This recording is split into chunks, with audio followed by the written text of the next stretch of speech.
Hello my dear students. So in this video we will cover these four topics: errors in Java, type conversion, scanner class introduction, and structure of a Java program. So let's start with the first topic: errors in Java.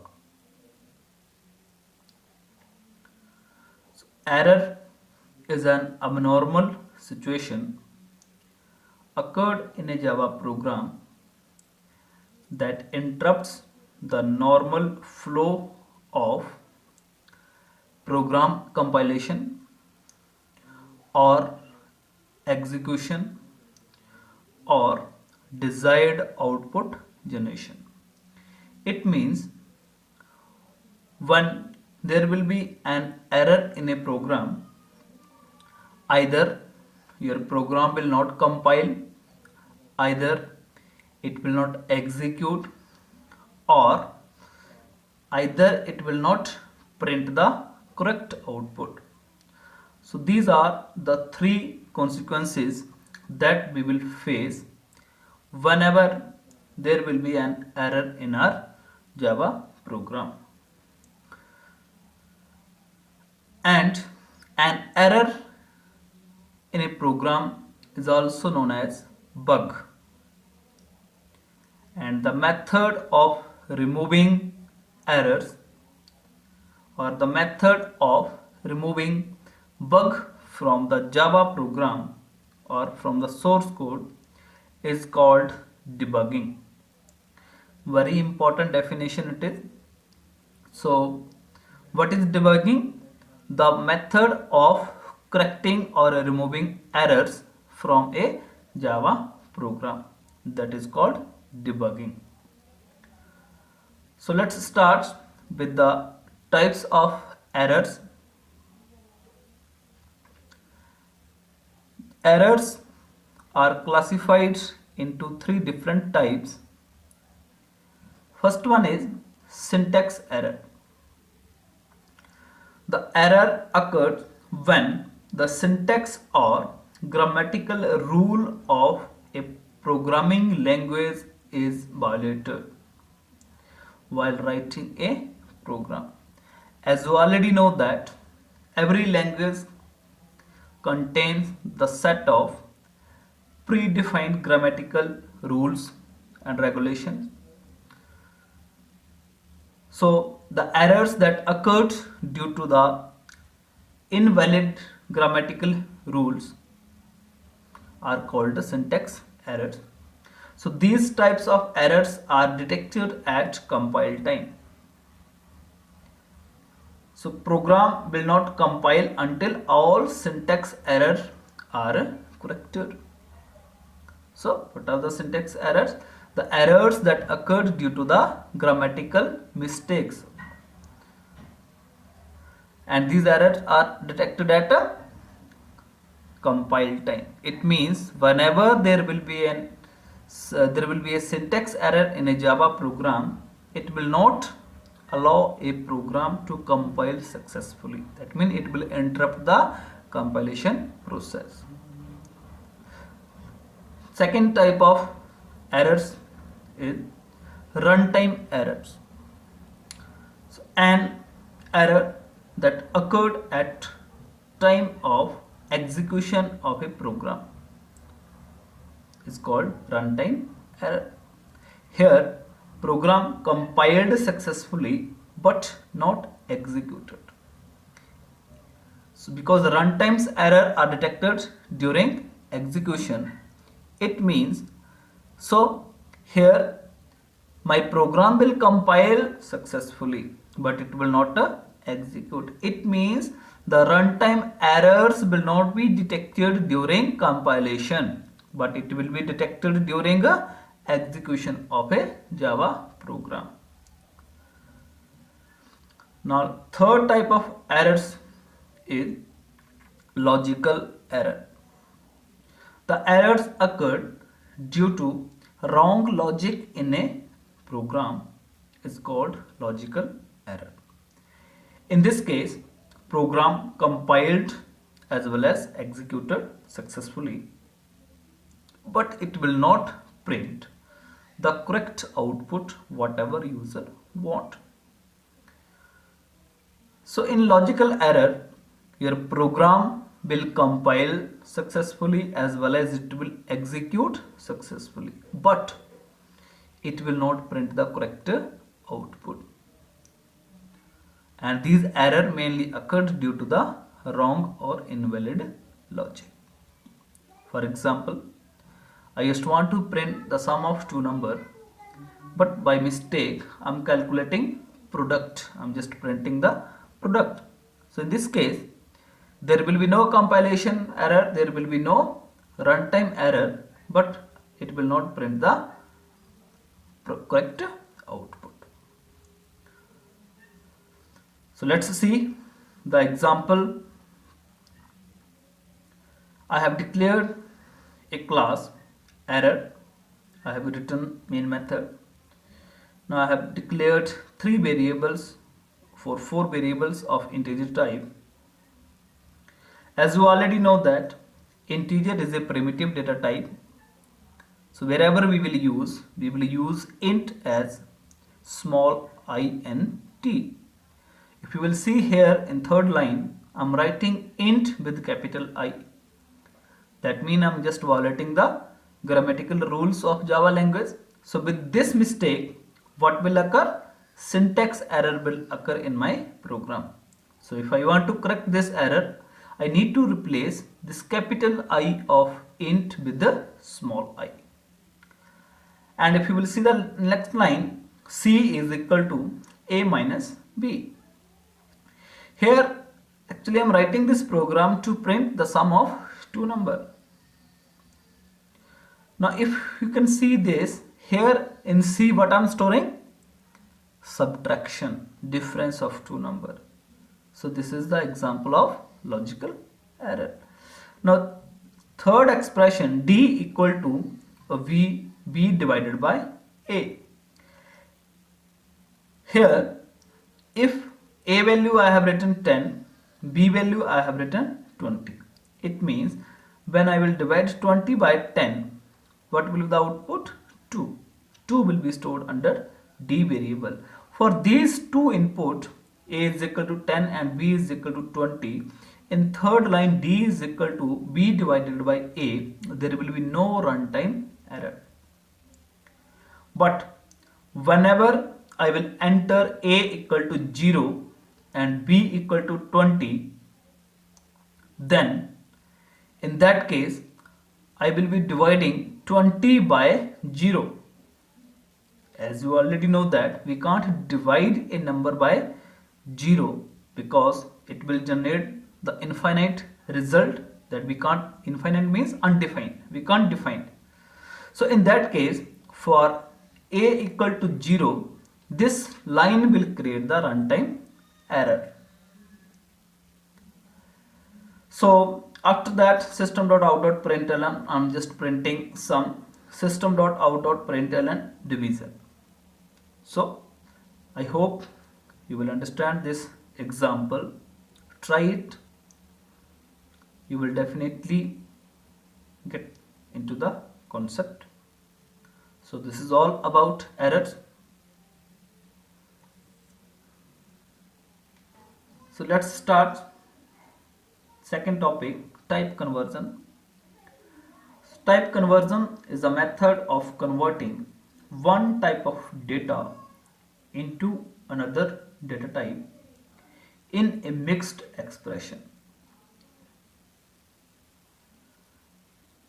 A mixed expression is an expression which is formed using different data types variable. Different data types means, as you already know that in Java there are 8 primitive data types. So any expression which is formed using more than one primitive data types is called mixed expression. So here you can see, just for example, I have declared two variables, int a equal to 3, float b equal to 2.5. 3. And third expression is double C equal to A plus B.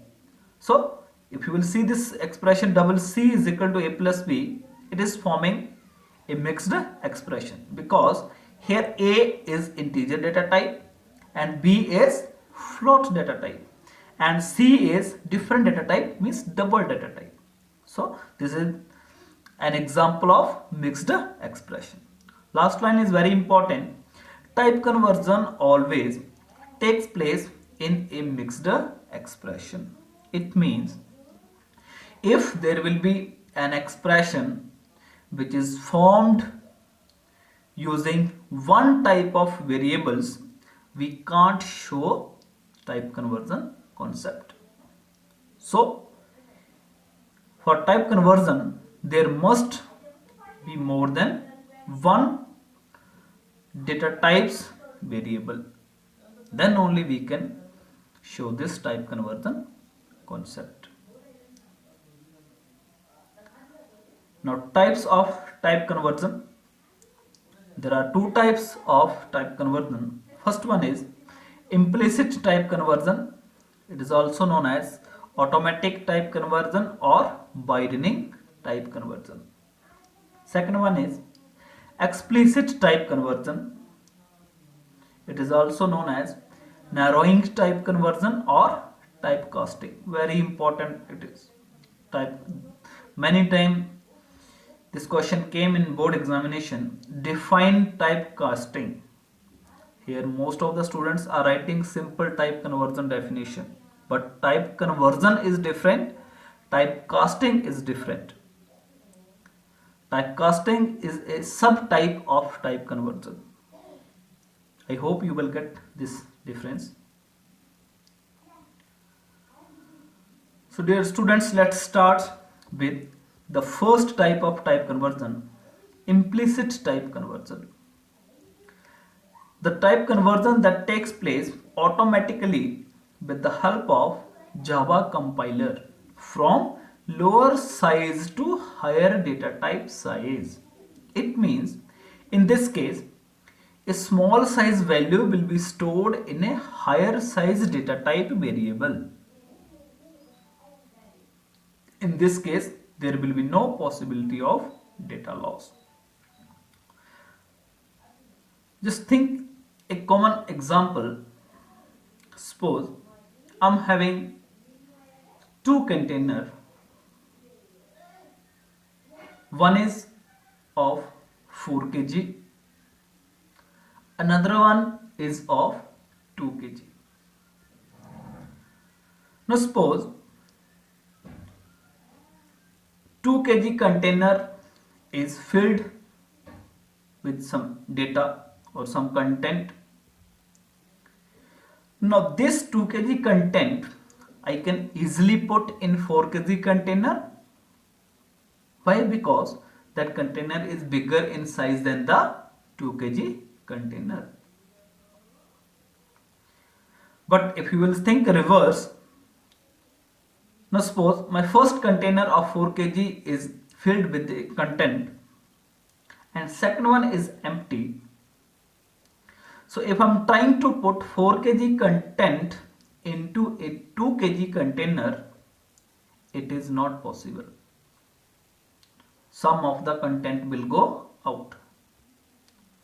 So when we will store a small size value into higher data type or higher size variable, that is called a implicit type conversion.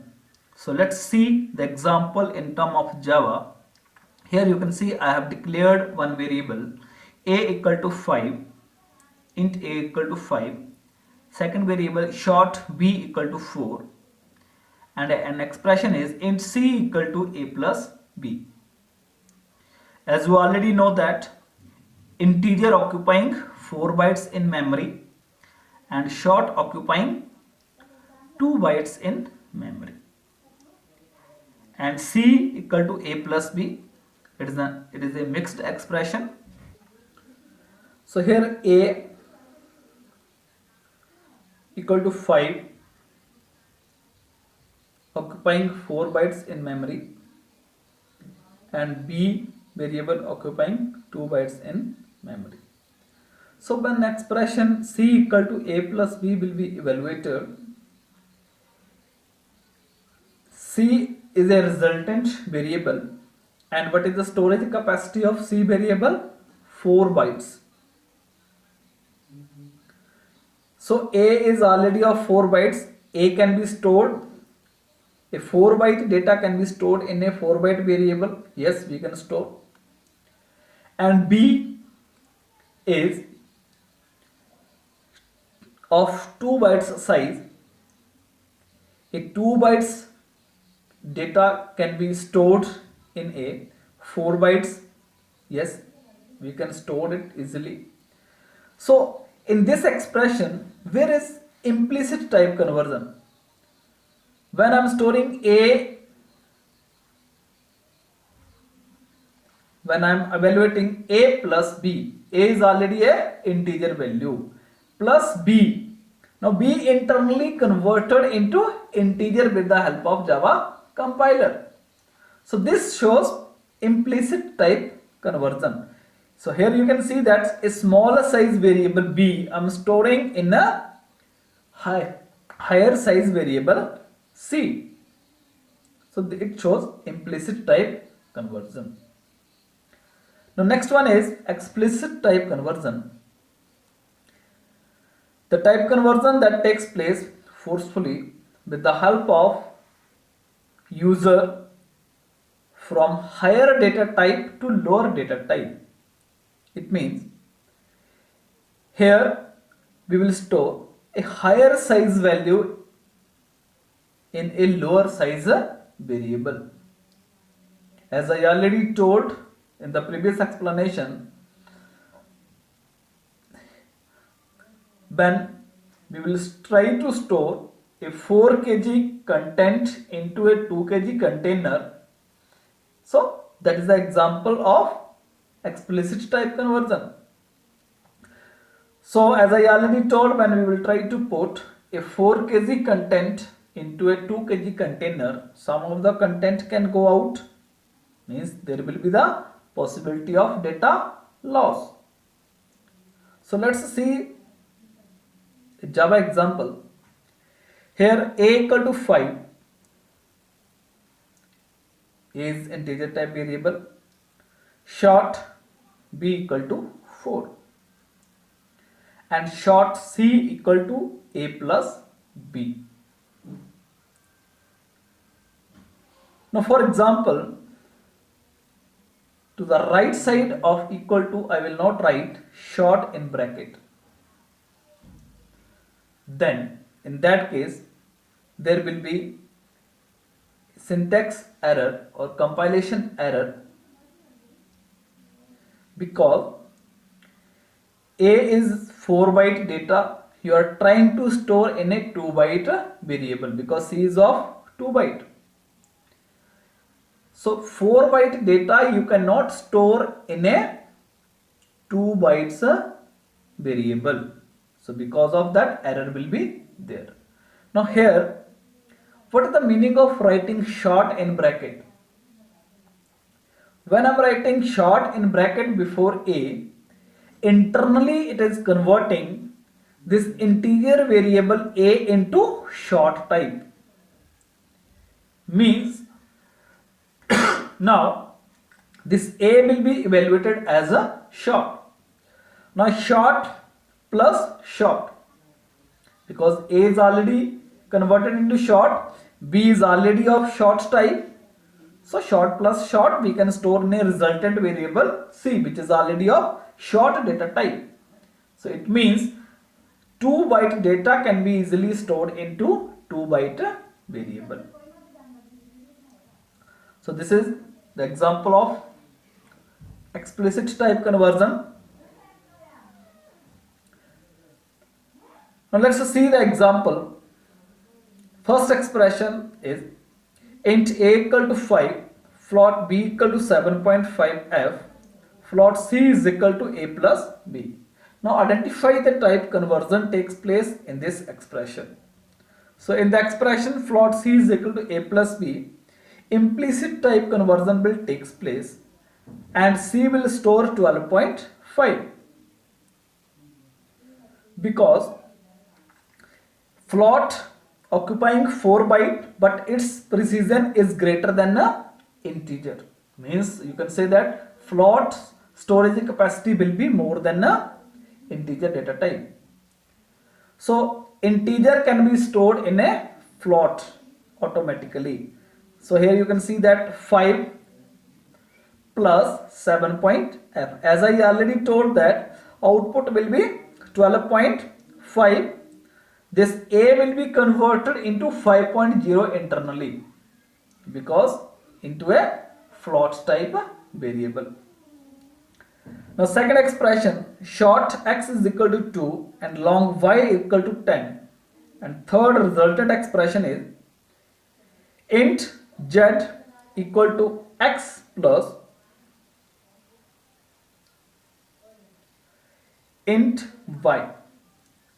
X, storage capacity of x 2 byte, storage capacity of y 8 bytes and z 4 bytes.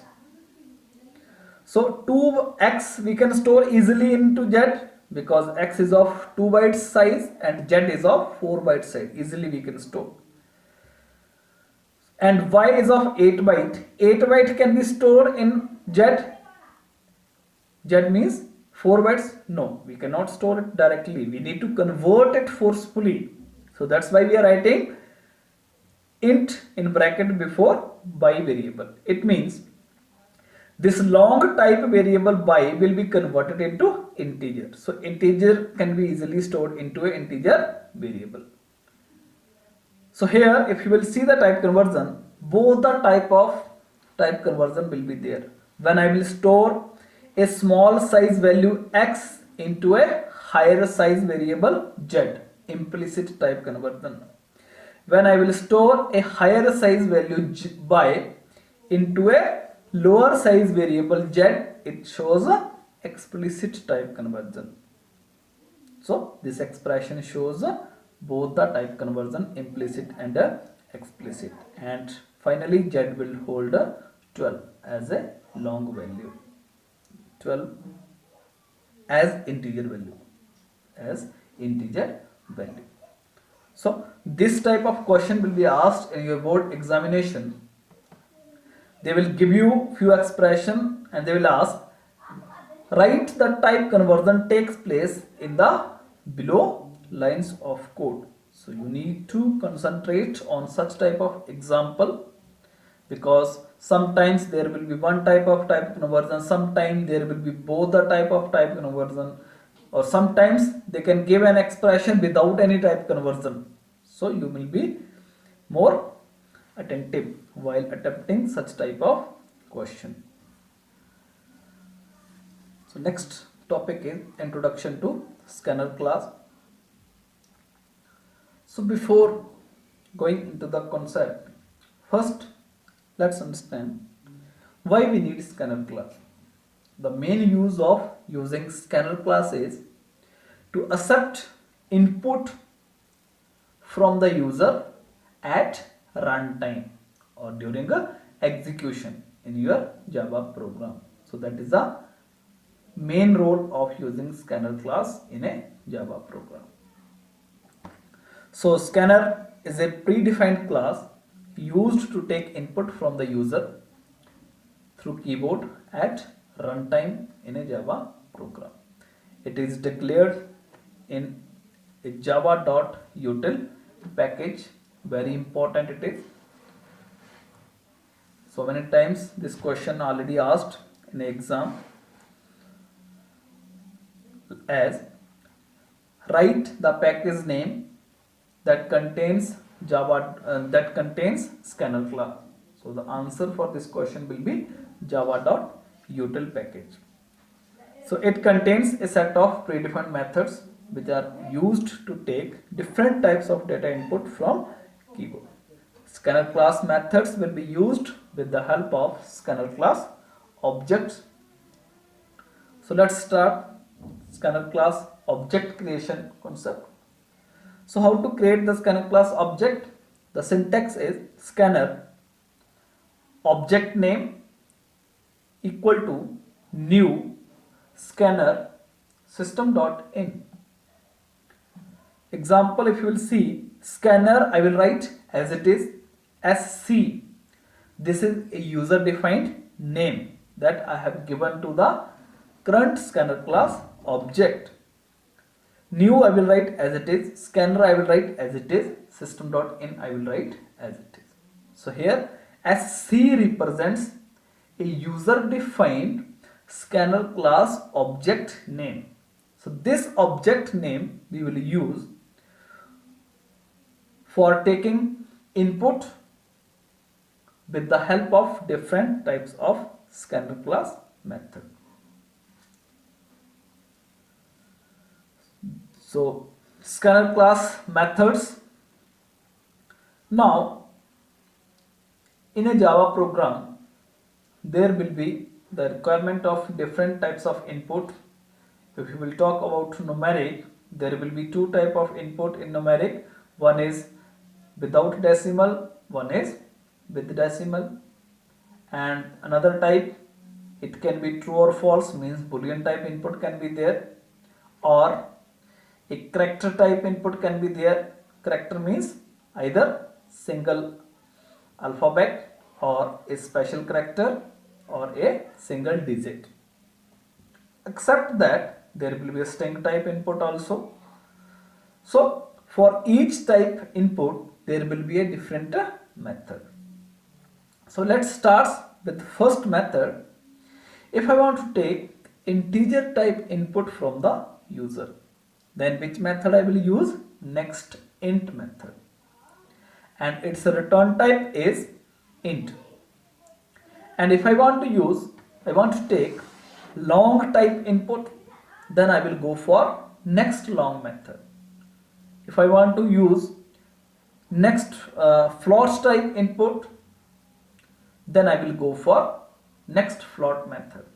If I want to take double type input, then I will go for next double method, and next double method return type is double.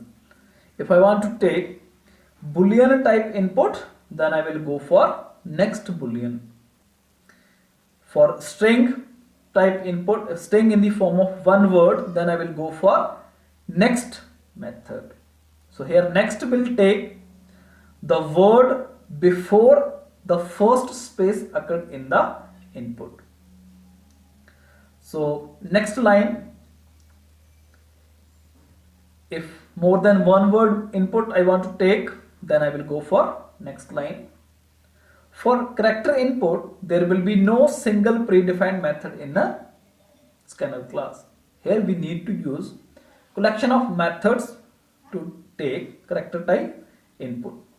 So character type input we will take with the help of next method dot char at 0.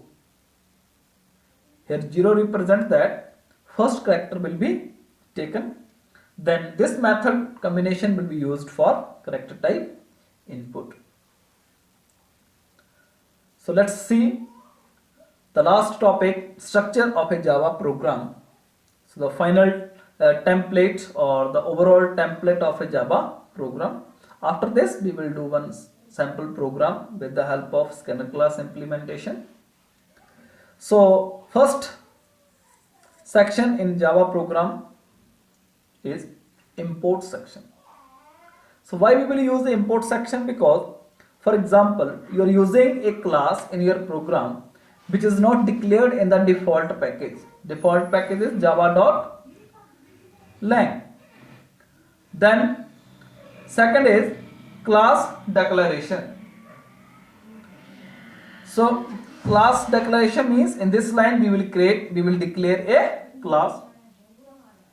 Then after class declaration we will start a curly bracket. Main method we will write as it is in every Java program. After main method we will start curly bracket. Then actual program logic we will write after the main method starting bracket. After writing the logic, we will close the main method. Then we will close the last bracket of class ending. Now when you will do the method concept, just like main method, you will create your own user defined method also. So that is a different, we will come to know as we will do the method concept. So this is all about the template of a Java program. Let's do one sample program for scanner implementation. So here we are taking 3 inputs in this program. One input for name, second for gender, third for roll number. So for first input, I'm writing a message system.out.println, enter your name. So as we already know that name is a string type of value. So which method of scanner class we will use to take string type input from the user? Next line. So we will write a statement string nm equal to sc dot next line. Here next line L must be capital. Second input system dot out dot println, enter gender. So string gen equal to sc dot next. Why I'm using next? Because as we already know that either input will be male or female, means normally one word input. So that's why we are using next method. You can go with next line also, it will execute. Now third input system.out.println, enter your roll number. As you know already that your roll number is of what type of value? Integer. So which method of scanner class we will take? Next int. So int rno is a variable that hold roll number input. So till now we have taken all the 3 input. Now let's print all the input value one by one. So again we need to write 3 SOP statement. So system.out.println,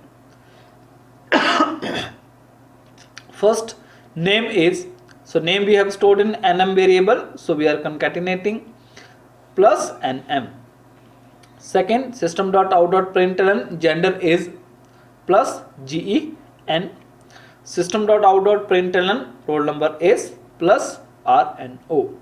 So these variable to the right side of plus must be same as whatever we have used earlier during input. If you are writing it different, there will be compilation error. So let's see the output console.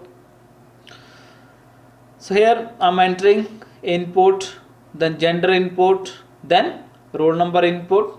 Then as I will press enter after entering roll number, it will print all these 3 input as a output with the appropriate message. So this is a sample program just for implementing scanner class. I hope you will understand scanner class and errors topic. And very important topic in this today's video is type conversion. Very important. So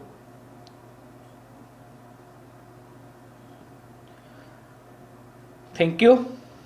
If you have any doubt in any of these 4 topics, you will let us know in the WhatsApp group, and solve your book back exercise or unsolved question related to these topic. Any query you can ask in the WhatsApp group. Thank you. Stay home, stay safe.